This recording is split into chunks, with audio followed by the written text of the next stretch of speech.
Hi! In front of me is VIVO T1 Pro 5, and today I would like to show you how you can manage autocorrection.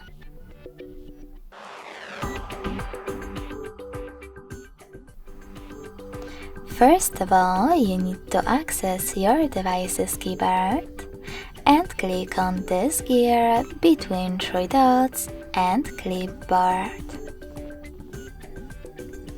Now select Text Correction and click on this switcher next to Autocorrection. This way you will turn it off or on. Thanks so much for watching. If you enjoyed this video, don't forget to leave a like, comment and subscribe. Bye!